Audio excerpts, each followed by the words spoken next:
Kyle Shanahan said on Wednesday, reiterated, it certainly sounds to him like this is a repair, not a reconstruction. He said he said that Purdy is 3 months after Same guy. surgery. They think same guy. He said Purdy is Brady and Brady is Purdy. He said that Brock, he thinks a surgery would be 3 months until he can start throwing, and then after 6 months, good to go. Shanahan said he asked the doctors, wait, so does that mean after 6 months you have to manage him, put him on a pitch count, that kind of thing? And he said he was told no. So it sounds like that we don't know exactly what we heard Brock the other day. We don't know, Brock's getting second opinions, third opinions, whatever.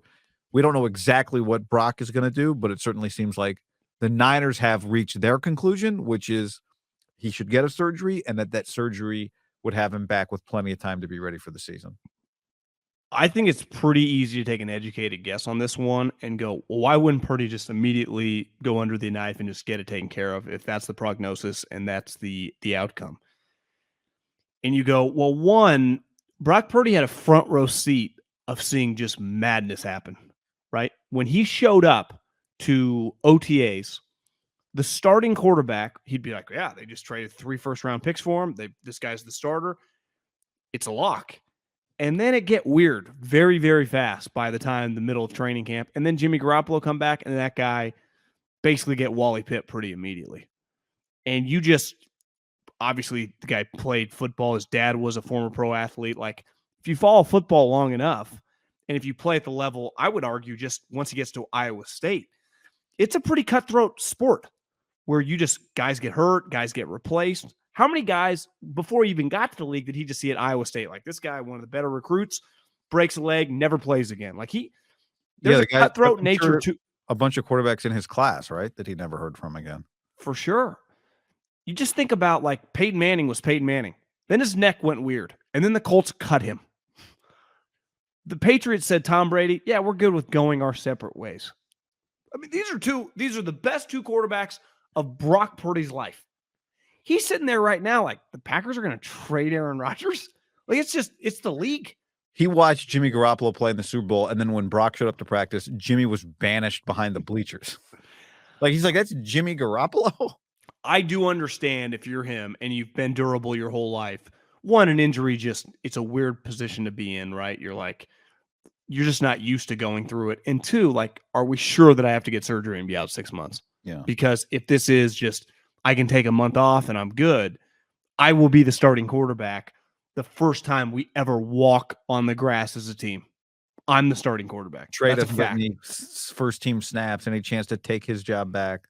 It's my job. Well, at any time there's a surgery, it's always easy to assume success when it's somebody else's surgery. When it's you going under the knife and like, I think when it's your surgery, the most basic thing, anesthesia, which can result in death if done wrong, would freak you out a little bit.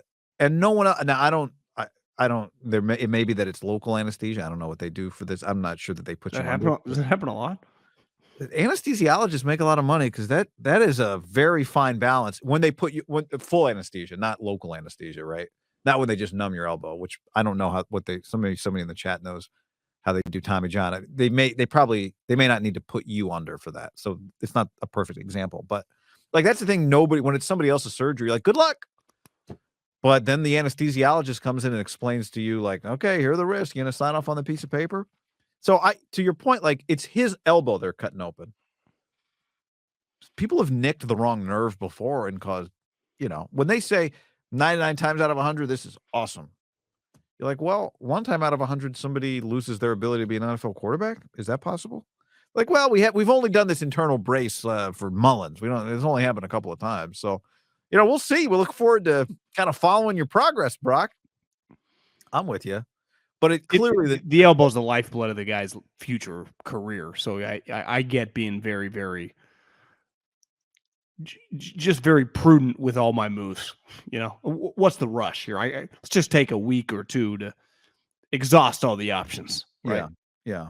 Because I would say that when you watch 2 guys, one a little more consistently positive than the other in John and Kyle, they both felt pretty positive about, like, where this stands, right? Mm-hmm. they blew some smoke, and we can get into some of Kyle's comments, but they both felt very, very confident in the way they portrayed the rumors that we had already heard about the Niners wanting him to get it, and they explained why, right? Yeah, because they thought it would get him back in 6 months. But like it's a surgery that, one, if anything's going weird, 3 months into it, right? It's not like at the end. Because you start throwing at 3 months. So if something's off, like you have time. Sometimes with the ACL, 6 months in, it's like, well, we got him out in the field, and then it starts swelling. Like there'd be a buildup process that if you ever need to make moves, there's just wiggle room in the way that they explained it, because that was clearly the way it was explained to them. Yeah.